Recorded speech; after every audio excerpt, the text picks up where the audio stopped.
आइए आज जो हम सबसे पहले जो कहानी पढ़ने जा रहे हैं उसका शीर्षक है प्रत्यक्ष देवता की पूजा। बहुत सुंदर एक छोटी सी कहानी है, एक बालक की कहानी है। एक दिन क्या होता है, एक दिन एक बालक ने अपने पिताजी को पूछा कि पूजा के बीच में नैवेद्य क्यों लगाते हैं। उसने उन्हें नैवेद्य भोग लगाते हुए देखा था। जिज्ञासा बालकों की प्रवृत्ति होती है। उसके पिता ने इसका मतलब पूछा उसने अपने पिता से इसका मतलब पूछा। वात्सल्य प्रेमानुरक्त पिता ने बतलाया कि वह नैवेद्य ईश्वर को समर्पित किया जाता है और फिर उसका झूठन प्रसाद के रूप में ग्रहण किया जाता है। बालक ही तो था, बात लग गई। दूसरे दिन भी वो नाटक रचा। उसने वो नाटक रचा, क्या करा, पूजा की सामग्री एवं नैवेद्य लेकर वो ईश्वर की मूर्ति के सामने जा बैठा। स्वभाव के अनुसार पूजा करने के उपरांत उसने दही का भोग लगाया और आंखें मीच कर ईश्वर को दही खाने के लिए विवश करने लगा। अपने पिताजी से पूछा कि भोग क्यों लगाते हैं। उन्होंने बताया कि ऐसा किया जाता है, भगवान को भोग लगाया जाता है, उसका जूठन प्रसाद के रूप में ग्रहण किया जाता है। बच्चे को ये बात समझ में आ गई। वो क्या करता है, अगले दिन दही लेके भगवान के सामने बैठ जाता है और आंखें बंद करके उनको विवश करने लग जाता है कि दही खाइए। साम दाम में सफल न होते देखकर उसने वशीकरण का तीसरा प्रयोग अर्थात दंड का उपक्रम किया। सब तरह से उसने कोशिश कर ली कि ये दही क्यों नहीं खा रहे। उसने फिर तीसरा प्रयोग कौन सा, दंड का उपक्रम किया। ईश्वर, तुझे दंड अपेक्षित है या ये नैवेद्य, मैं तुमको ये सजा दूं या तुम ये खाओगे। लकड़ी उसने हाथ में ले ली थी। प्रहार करने ही वाला था कि ईश्वर साकार होकर दही पीने लगे। उसने हाथ में लकड़ी लेके बोला कि आप ये दही खाते हो या नहीं। लकड़ी हाथ में थी और प्रहार करने ही वाला था, तो क्या हुआ, ईश्वर साकार होकर दही पीने लग गए। अरे, सबको पी जाओगे या मेरे लिए भी कुछ छोड़ोगे। एक मुस्कान के मध्य शेष दही भक्त वत्सल ने भक्त के लिए रख दिया। कैसे विवश हो गए, उनको उसको बालक को दर्शन दिए। आइए दूसरी कहानी, छूत अछूत का भेद। महात्मा प्रतिदिन जेल जाते और एक बंदी को उपनिषद पढ़ाया करते थे।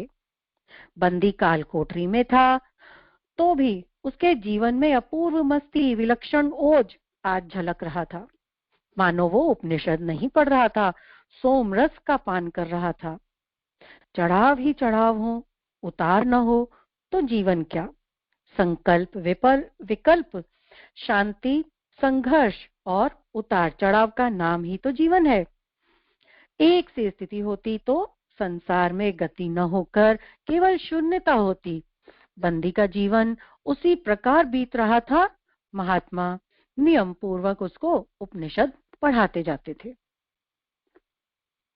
एक दिन क्या हुआ, एक दिन वो आया जब उन महात्मा ने अपने शिष्य के मन में शांति और प्रसन्नता का अभाव ही नहीं पाया। देखा कि उसके मन में कोई भय समा रहा है। एक दिन जब वो महात्मा जी आए तो उन्होंने देखा कि मेरे शिष्य के मन में शांति नहीं है, प्रसन्नता नहीं है और उसके मन में एक भय भी है। देखने से लगता था कि वो रात भर सोया नहीं है।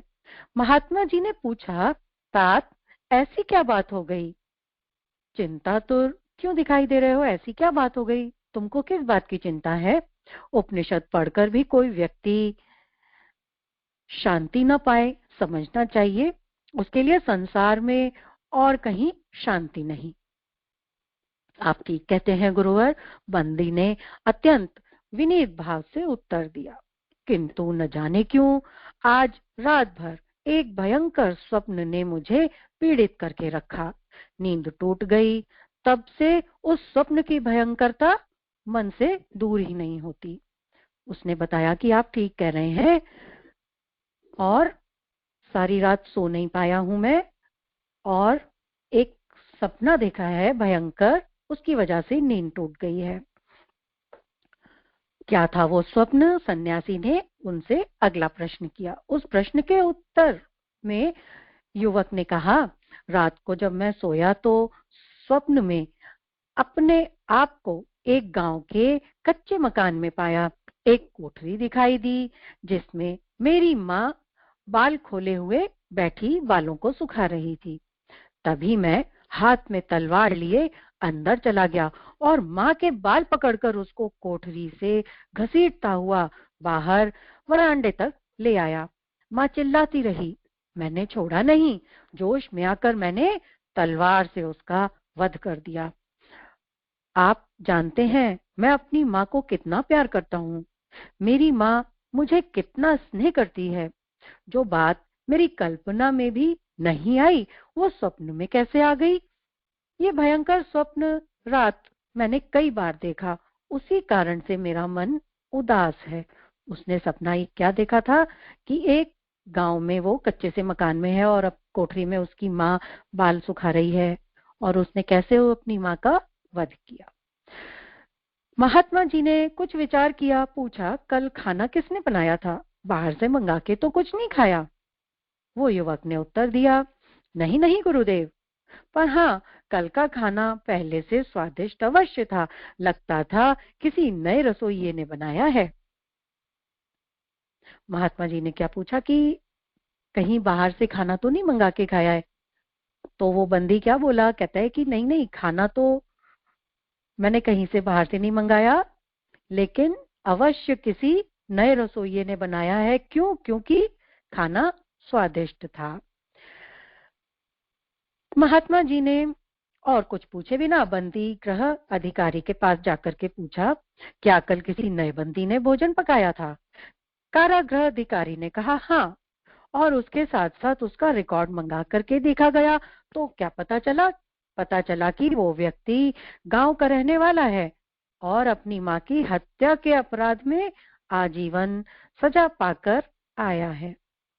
हत्या की परिस्थितियां ठीक वही थी जो युवक ने स्वप्न में देखी थी। महात्मा के कहने से उसे खाने के काम से छुट्टी दे दी गई।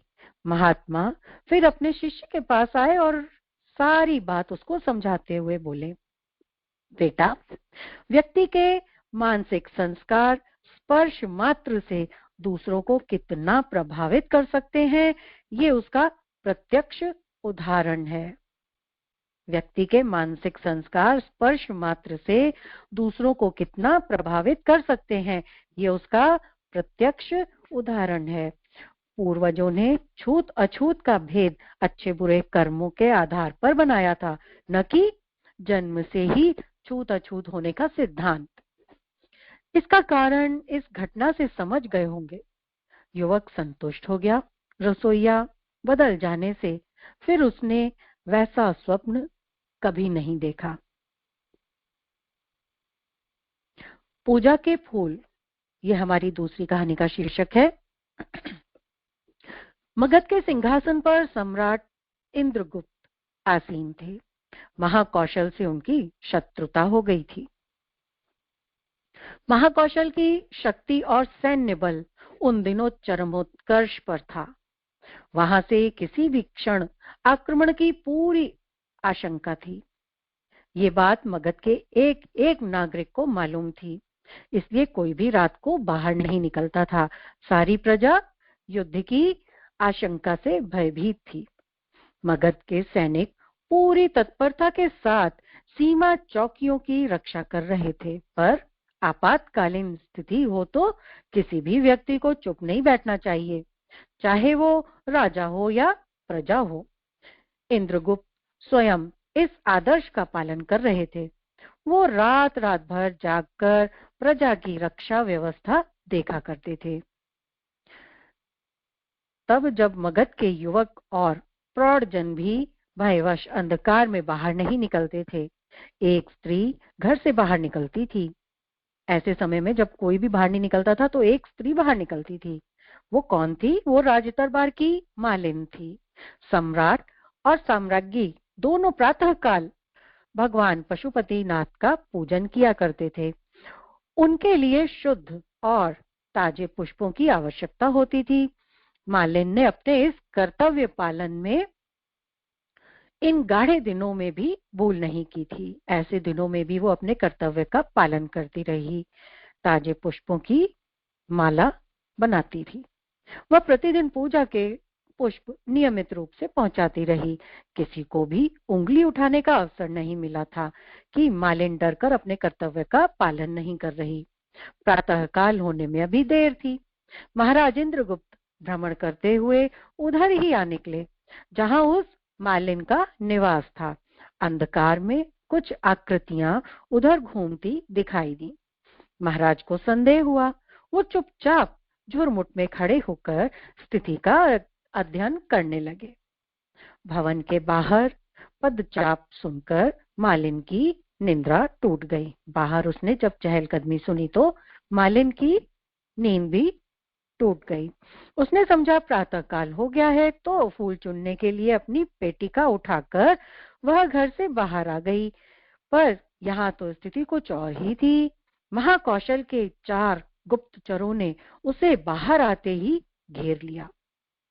किस तरह उन्हें पता चल गया था कि मालिन नियम पूर्वक राजभवन में प्रवेश करती है, उसे वहां की सारी व्यवस्था का पता होगा। इसीलिए प्रातः होने से पूर्व ही ये दल वहां पर पहुंच गया था। नारी के कोमल नहीं कठोर शब्द निकले। कौन हो तुम? इतनी रात गए यहाँ क्या कर रहे हो?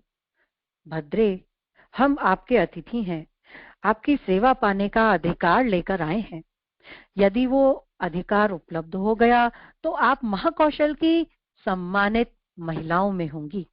धन वैभव तुम्हारे चरणों पर ऐसे लौटेगा जैसे नागराज के चरणों में सिंधु का जल। एक गुप्तचर ने धीमे स्वर में कहा। महाकौशल और मैं? मेरा महाकौशल से क्या संबंध? साफ साफ कहो, क्या चाहते हो? मालिन ने पीछे हटते हुए दृढ़ स्वर में पूछा।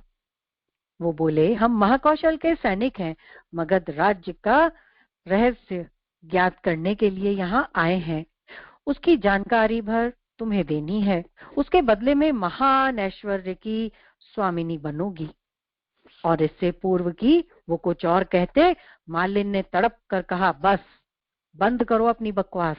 आगे और कुछ कहा तो जबान काट लूंगी। इस देश के निवासी महत्वाकांक्षाओं के लिए कर्तव्यों की हत्या करना नहीं जानते। उनके लिए कर्तव्य सर्वोपरि है। हम प्राण दे सकते हैं पर अपने कर्तव्य से 1 इंच भी डिग नहीं सकते। गुप्तचर जोर से चिल्लाया, मूर्ख स्त्री, यदि ऐसा ही है तो उसका फल तू ही भुगतेगी। फिर अपने साथियों की ओर देखकर उसने आज्ञा दी, पकड़ लो इसको, डाल दो मुश्कें। जब लौह शलाकाओं से छेदा जाएगा तब कर्तव्य निष्ठा याद आएगी। इसके पूर्व की सैनिक उससे हाथ लगाएं। महाराज इंद्रगुप्त झुरमुट से बाहर निकल आए। ये सब महाराज झुरमुट में छुपकर सुन रहे थे। जैसे ही सैनिक ने उसको हाथ लगाने की कोशिश की, महाराज इंद्रगुप्त झुरमुट से बाहर निकल आए। मगध और महाकौशल की पहली झड़प वहीं हुई। कर्तव्यनिष्ठ मालिन की रक्षा करने के लिए महाराज इंद्रगुप्त ने चारों सैनिकों को वहीं धाराशायी कर दिया। कृतज्ञता शत्रु के साथ कभी नहीं, शत्रु के साथ भी नहीं। ये दूसरी कहानी है। कौरवों और पांडवों की शत्रुता विश्व विख्यात है, हम सभी जानते हैं। कौरवाधिपति दुर्योधन ने पांडवों को नीचा दिखाने के लिए कोई चाल नहीं छोड़ी थी, किंतु उपकार के बदले अपकार, कृतज्ञता के बदले कृतज्ञता का पाप करने का साहस वह भी नहीं कर सका। पांडव निष्कासित हो चुके थे। 12 वर्ष पूरा होने को थे। 13वें वर्ष उन्हें अज्ञातवास रखना था। ये उन्हीं दिनों की बात है। एक यक्ष ने हस्तिनापुर पर आक्रमण किया। जब तक सेना तैयार हो, उसने दुर्योधन को छल पूर्वक पकड़ लिया और विमान द्वारा बंदी राजा को लेकर अपनी पुरी को लौट पड़ा। उसने दुर्योधन को बंदी बना लिया और अपनी पुरी को लौट पड़ा, अपने राज्य की ओर लौट पड़ा।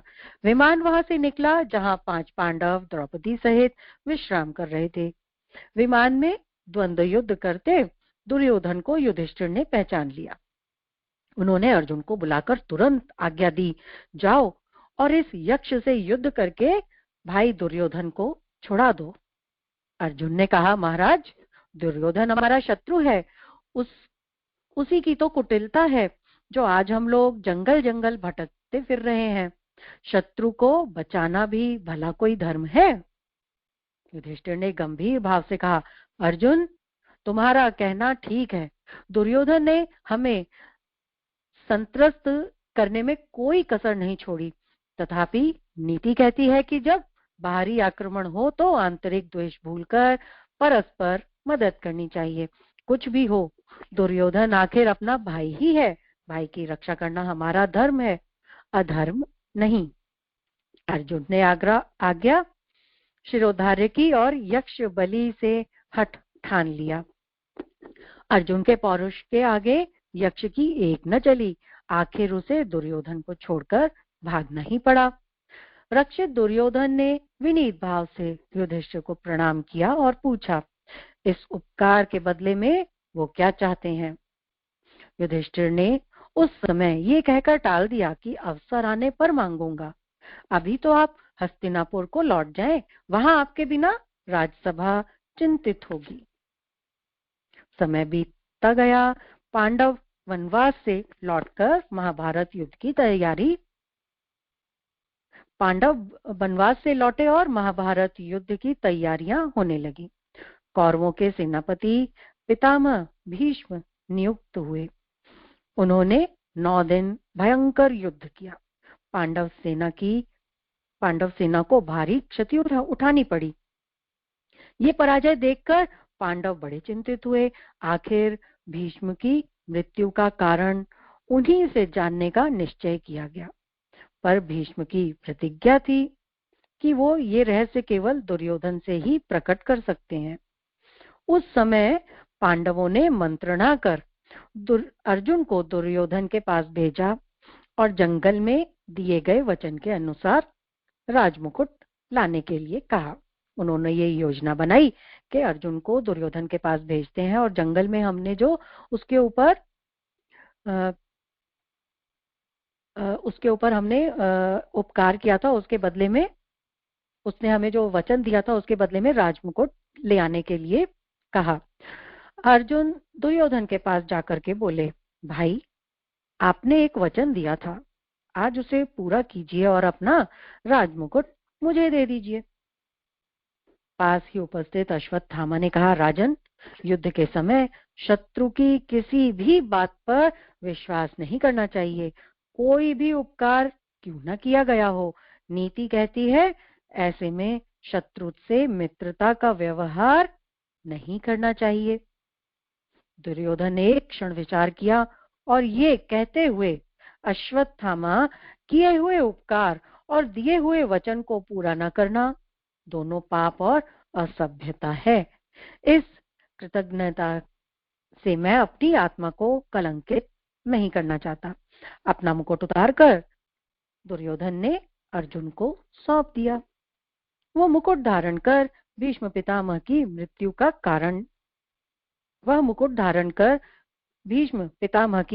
कारण जान लिया गया। दुर्योधन इस आशंका को पहले से ही जानता था, पर शत्रु के उपकारों को भी न भूलने की मानवीयता का उसने जो सम्मान किया, वही तो भारतीय संस्कृति की श्रेष्ठता है। कृतज्ञता पुण्य है। इस पुण्य से वंचित होकर किसी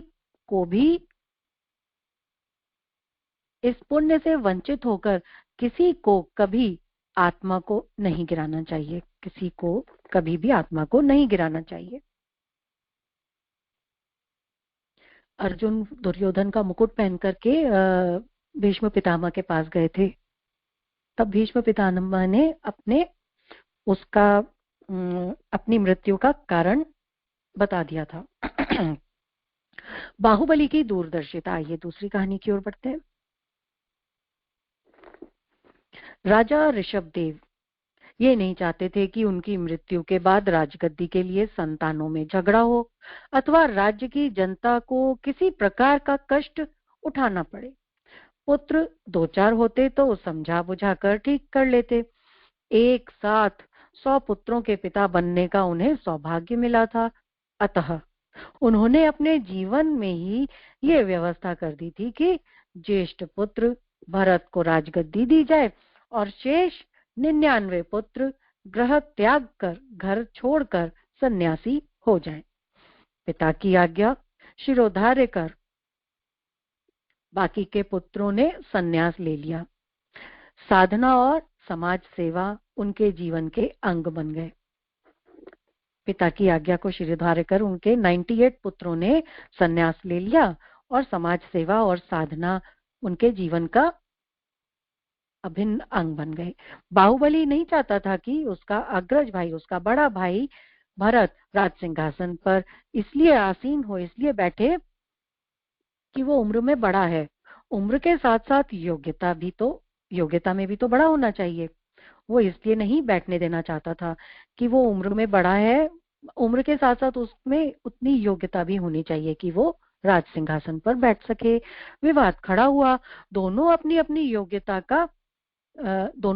योग्यता के प्रमाण प्रस्तुत करने लगे। राजनीति, धर्म और शस्त्र ज्ञान की प्रतियोगिताएं हुई।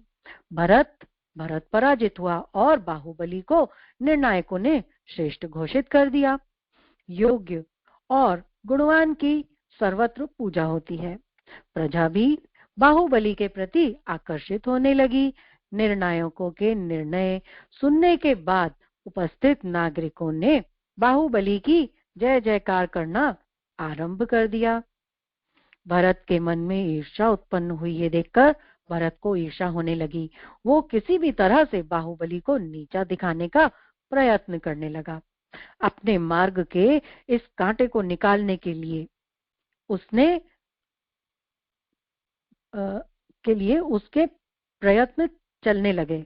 अच्छा, अपने मार्ग के इस कांटे को निकालने के लिए वो खूब प्रयत्न करने लगा। राज्य के लोभ में आकर भरत ने बाहुबली पर प्राणघातक प्रहार किया। किसी को ये आशा नहीं थी कि राजगद्दी भाई भाई के मध्य भेद की इतनी बड़ी दीवार खड़ी कर देगी और प्राणों के मूल्य पर उसकी सौदेबाजी होगी। राजमत जो कराए कम है।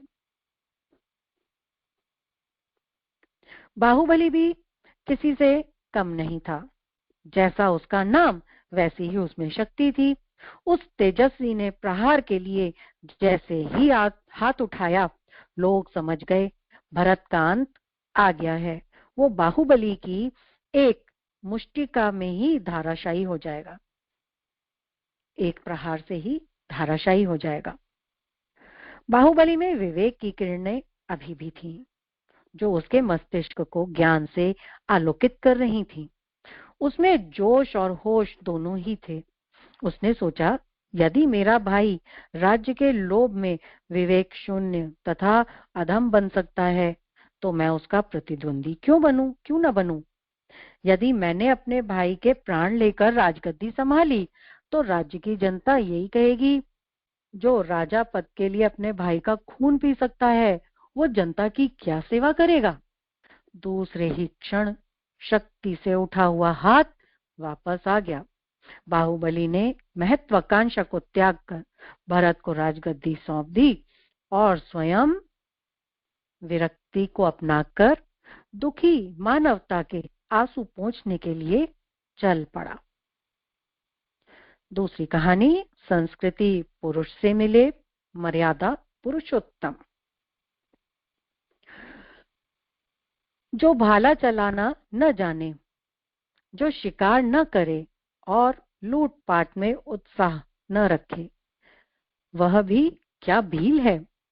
बचपन से ही अल्हड़ ऐसा ही था। ये कहानी है एक भील की अल्हड़ उसका नाम है। पता नहीं क्यों उससे भी भाला और तीर चलाना उसने सीखा। बड़ा अच्छा निशाना था उसका। पेड़ के पत्ते और फूलों पर सदा हुआ हाथ पड़ता था। जब सच्चे निशाने का समय आया उसके हाथ बंध गए। हिरन ठीक सामने से भाग गया, पर धनुष पर खींचा हुआ बाण छूटा नहीं। उसने पहले ही उसने पहले ही शिकार के दिन बाण उतार दिया था। पहले ही शिकार जिस दिन करने जाता था बाण उतार दिया था। न फिर धनुष पर डोरी चढ़ी और न भालों पर सान। मांस खाना सीख ही नहीं सका। बचपन में जब उसे माता ने बलपूर्वक मांस का ग्रास दिया तो उसे वमन हो गई, उसको उल्टी हो गई। उसे तो रोटी नमक प्रिय था। उसको रोटी के साथ नमक खाना प्रिय था। फल, कंद और पत्ते उसे रुचिकर थे। खट्टे मीठे चर परे के प्रति उसका कोई रुझान नहीं था। नाच गाने में तो सम्मिलित होता ही नहीं। उसने कल पिता से स्पष्ट ये कहकर कि मैं शादी नहीं करूंगा, भीलों को चकित कर दिया था। उसने शादी की बात सुन ली थी और बिना संकोच के कह भी दिया था।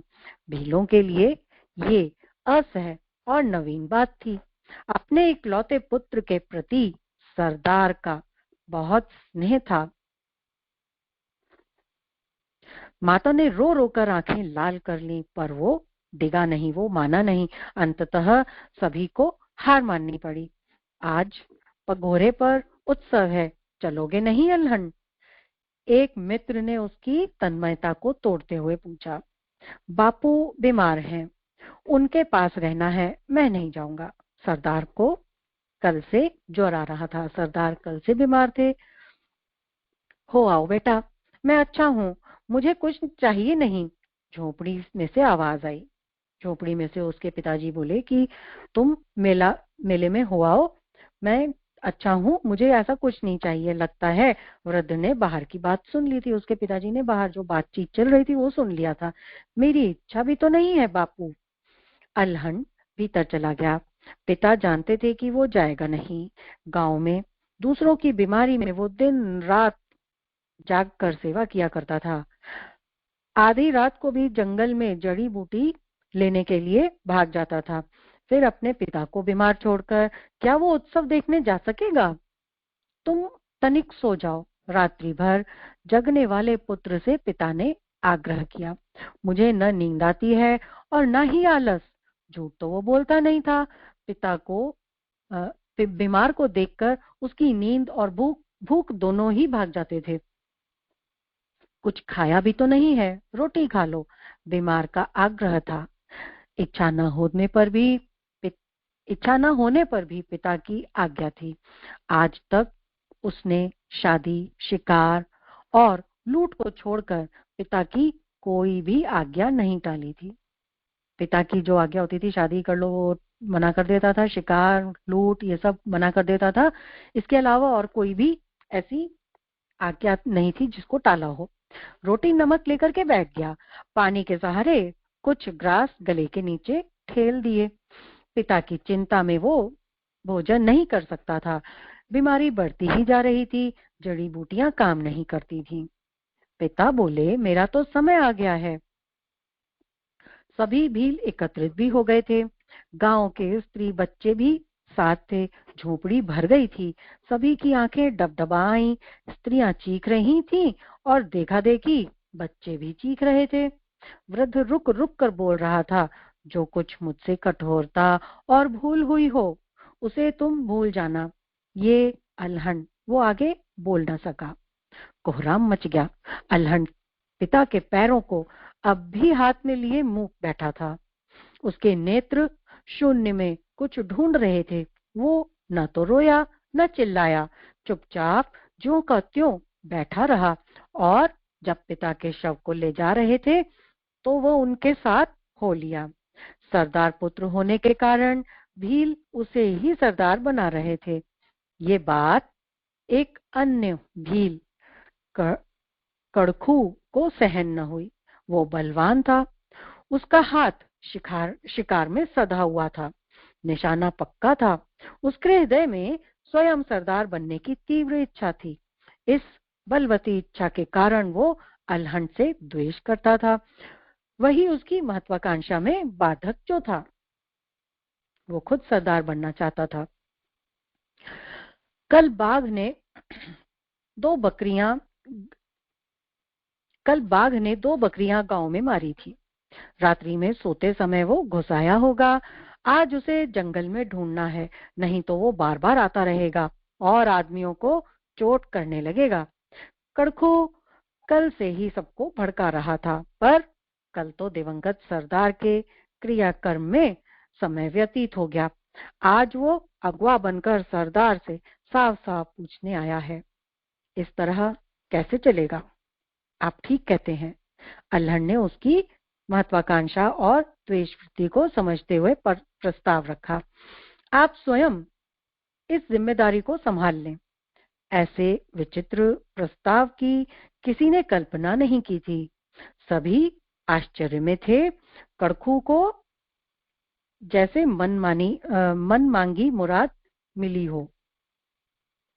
सरदार का झोंपड़ा, उनके बाण, धनुष और बाघ चर्म क्या होंगे? कड़खू ने पूछा। ये वस्तुएं सरदार को उपहार में मिली थीं और दूसरों से श्रेष्ठ होती थीं।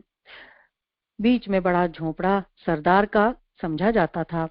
मुझे कुछ नहीं चाहिए, मैं तो पेड़ की छाल लपेटने जा रहा हूँ। सचमुच अल्हड़ ने जब बाघ चर्म हटाया तो लोगों ने देखा कि वो नीचे भोजपत्र पहने है। मेरे लिए वह गुफा काफी है। पहाड़ी में एक सूनी गुफा थी, उसी ओर उसका संकेत था। कोई कुछ कहे, इसके पहले ही अल्हड़ ने उनके बीच से निकलकर गुफा का रास्ता ले लिया था।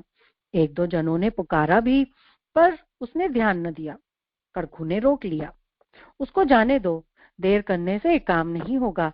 आज बाघ को शाम से पहले ही मार डालना है। वो ध्यान बटाना चाहता था।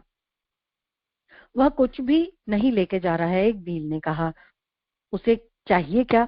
फल कंद जंगल से ले लेगा, और शिकार करना नहीं जो हथियार लेकर के जाएगा। कुछ ले जाना चाहेगा तो फिर आकर के ले जाएगा। कड़खू ने सबको जंगल में चलने को प्रस्तुत कर दिया।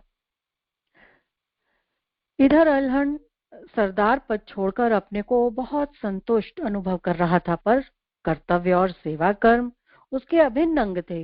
रोगियों की सेवा, भूले भटके यात्रियों को आश्रय और चुपचाप एकांत में किसी एक चिंतन, किसी अज्ञात का जिसे वो कभी नहीं जानता, यही उसकी दिनचर्या बन गई। जंगल से लाए कंदों से पेट भर जाता था।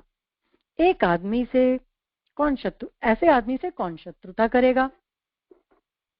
एक बाण अचानक से आया और कानों के पास से होकर गुफा की दीवार में जाकर के गड़ गया। लगा कि ये तो उसे मारने का प्रयास था। वो डरा या घबराया नहीं, गुफा से बाहर देखने के लिए गया। किसी शिकारी का भूल से हाथ चूक हो गया होगा। ये सोच ही रहा था कि सहसा एक चीख सुनाई पड़ी। दौड़ा वह गुफा के बाहर की ओर। एक रीछ ने कड़खू को पकड़ लिया था। पास में बेर की झाड़ियां पड़ी थीं, उन्हीं में कटी कुछ टहनियां लिए अल्हड़ दौड़ पड़ा।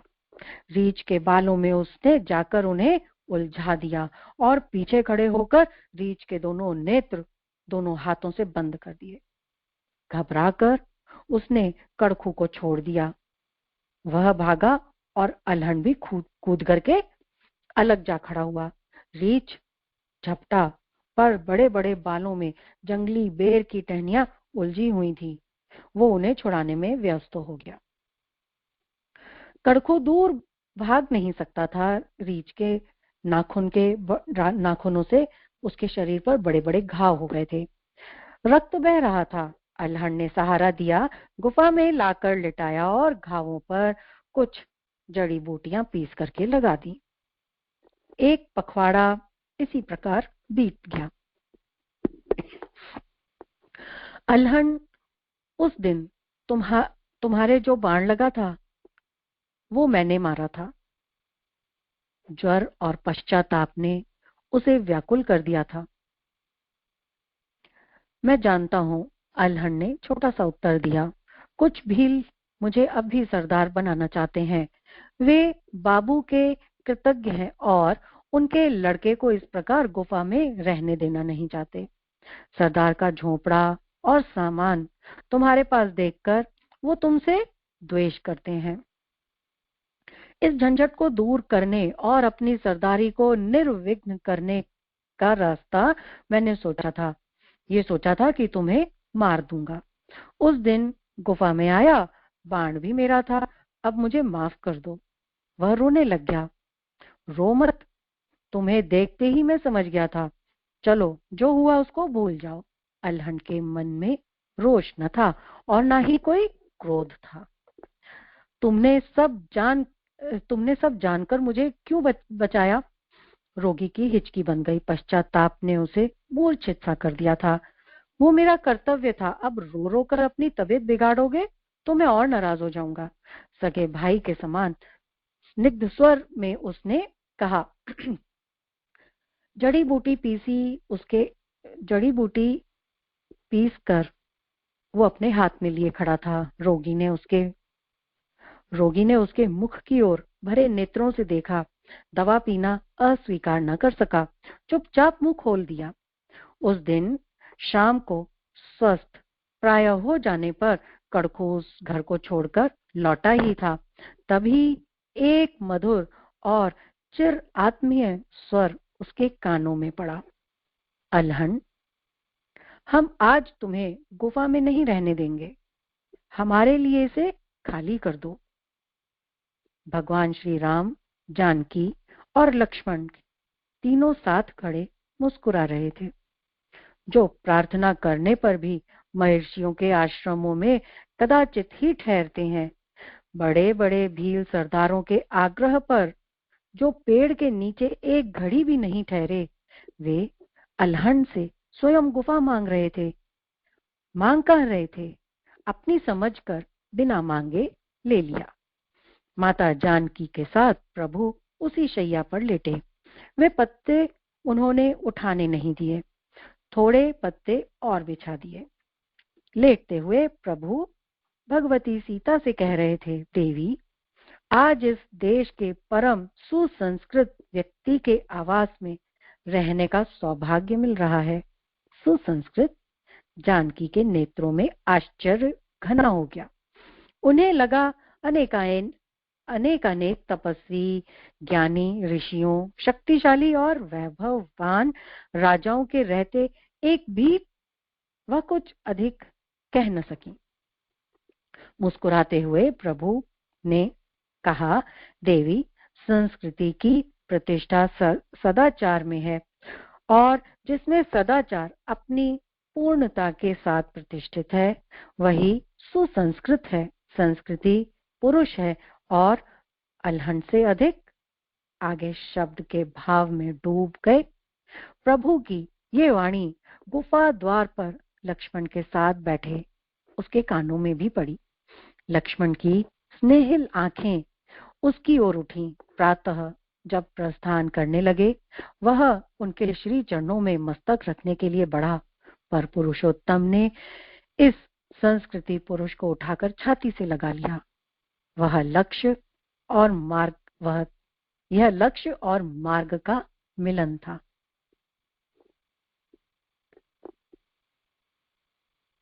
एक कहानी और पढ़ते हैं। जैसी नियत वैसी बरकत। अब तो उनकी अच्छी खासी बर्तनों की दुकान है और खाते पीते आदमियों में गिने जाते हैं। लेकिन जब वह सिर पर बर्तनों का झावा रखकर मोहल्ले की गलियों में टूटे टूटे बर्तन बदलते या बेचते थे, तब भी कम खुश नहीं रहते थे। फिरोजपुर मोगा मंडी के अधिकांश लोग उन्हें अच्छी तरह से जानते और पहचानते थे। इस पहचान का एक कारण ये था कि वो सिख थे और सरदार जी के नाम से पुकारे जाते थे। एक विचित्र बात ये थी कि जहां वो जाति से सरदार थे, वहां उनका नाम भी सरदार सिंह था। उनकी पहचान का दूसरा और मुख्य कारण उनकी एक सनक थी। वह खरीद अथवा बिक्री में कोई भी माल तोलते समय ग्राहक को अपना तराजू और बाट जरूर दिखा देते थे और कहते थे कि देख लो भाई, मेरी तराजू में पासंग नहीं है और मेरे बाट भी सरकारी मुहर लगे हुए हैं और सच्चे पूरे हैं। कितना भी परिचित और विश्वासी आदमी क्यों ना हो, वह मना करने पर भी तराजू और बाट उसको जरूर दिखाते थे। कौन? सरदार सिंह। लोग जब इसका कारण पूछते तो वो कह देते कि दुनिया में घटतोलियों ने लोगों का यकीन उठा दिया है। मैं नहीं चाहता कि कोई मुझ पर बेईमान होने का शक करे और वह इस पशोपेश में रहे कि हो सकता है सरदार सिंह के तराजू बाट सही न हो, इसलिए मैं पहले से ही अपनी सफाई दिए देता हूँ। गुरु महाराज ने बेईमानी और धोखाधड़ी को सबसे बड़ा पाप बताया है। किसको? बेईमानी और धोखाधड़ी को सबसे बड़ा पाप बताया है।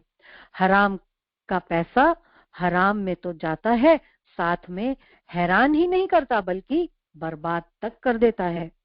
बेईमानी की कमाई से पानी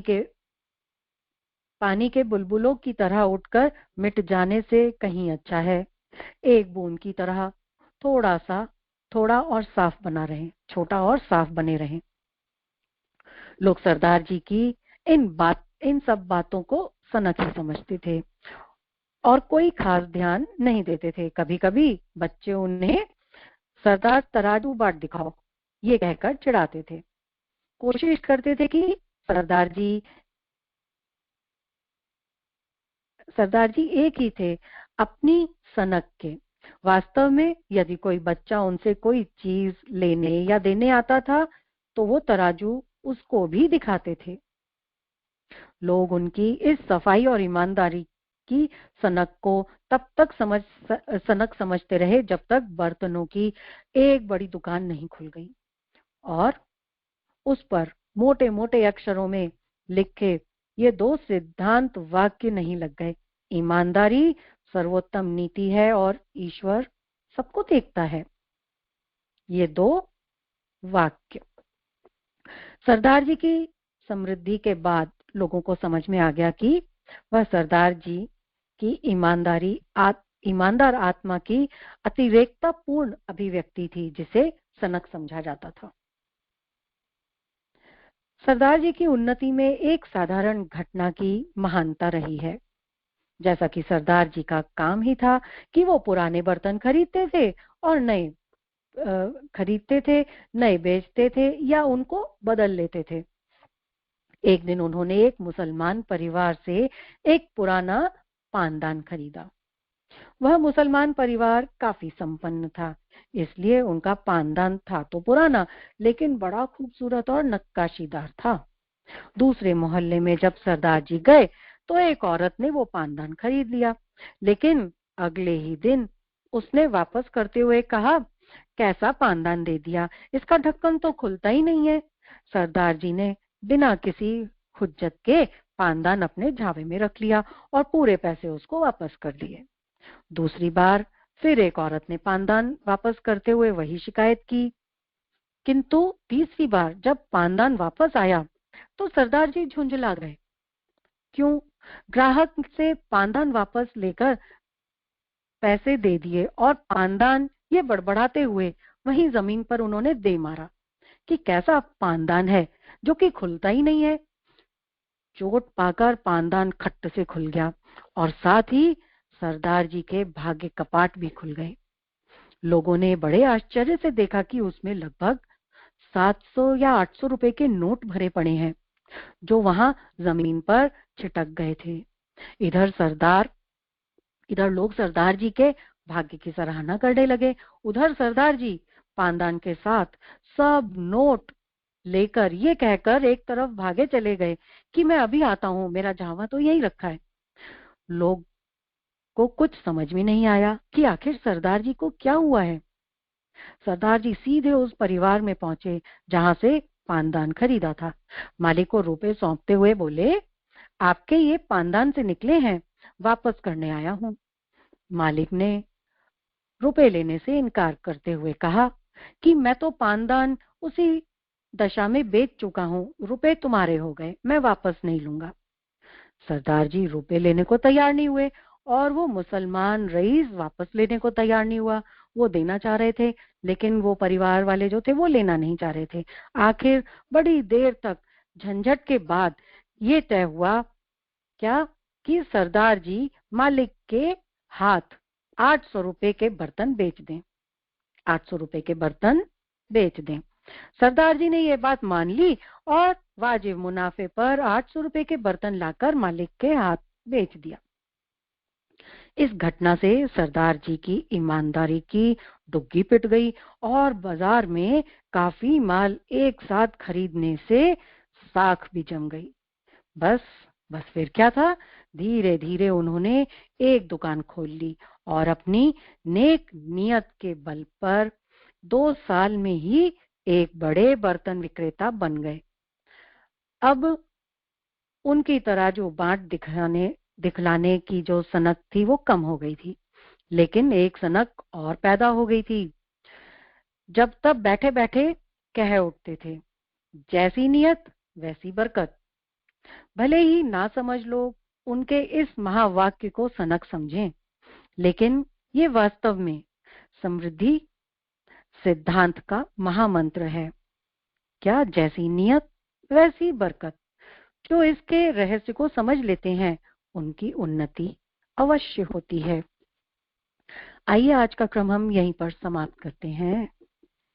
परम पूज्य गुरुदेव परम वंदनीय माता जी के चरणों में श्रद्धा पूर्वक नमन करें। उनका स्नेह आशीर्वाद हम सभी को इसी प्रकार प्राप्त होता रहे। ओम नमो स्वनंताय सहस्रमूर्तये सहस्रपादाक्ष शिरो रुबाहवे सहस्रनाम्ने पुरुषाय शाश्वते सहस्रकोटि युगधारिणे नमः सहस्रकोटि युगधारिणे नमः। अब मैं विनीता दीदी से रिक्वेस्ट करूंगी, विनीता दीदी आज आप आहुतियों का क्रम कर लीजिए।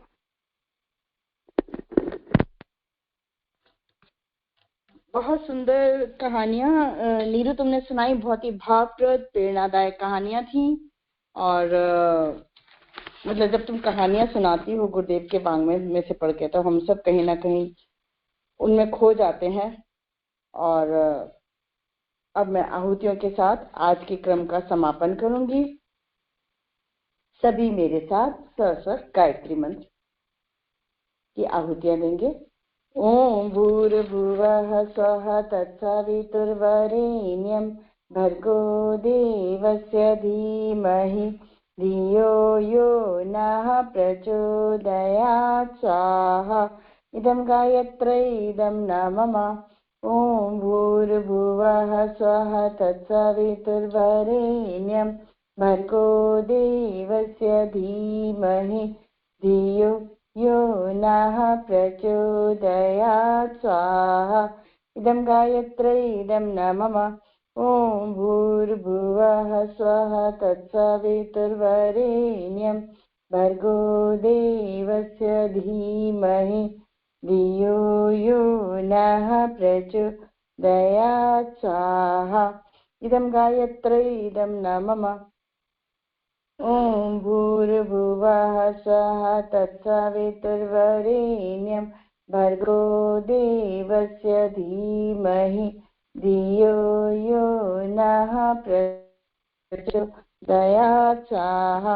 इदं गायत्र्यै इदं न मम। ओम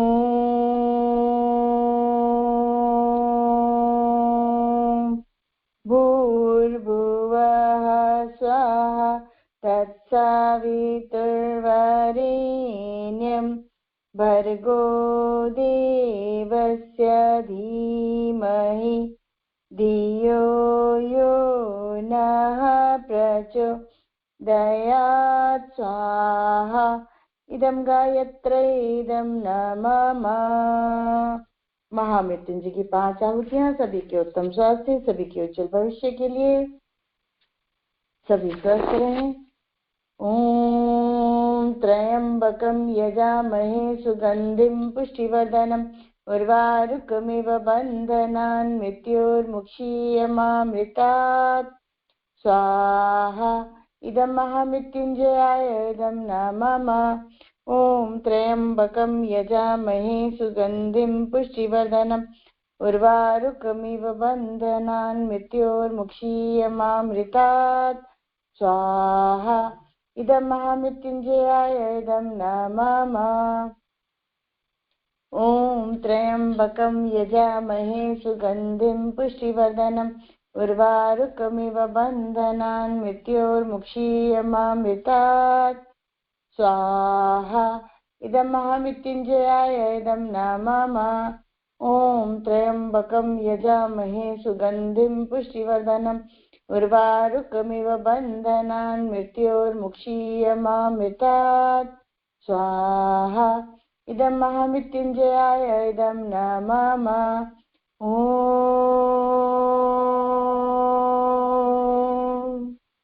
त्र्यम्बकं यजामहे सुगन्धिं पुष्टिवर्धनम् उर्वारुकमिव बन्धनान् मृत्योर्मुक्षीयमामृतात् स्वाहा इदं महामृत्युञ्जयाय इदं न मम।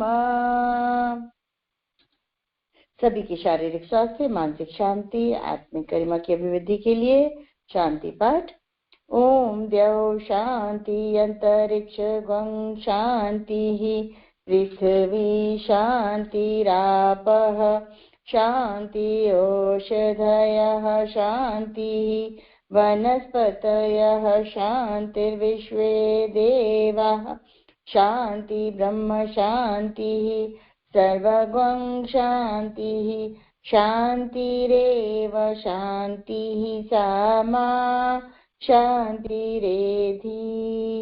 ओम शांतिः शांतिः शांतिः सर्वारिष्ट सुशांतिर्भवतु। सभी को मेरा प्रणाम, सभी को नमन। जय गुरुदेव।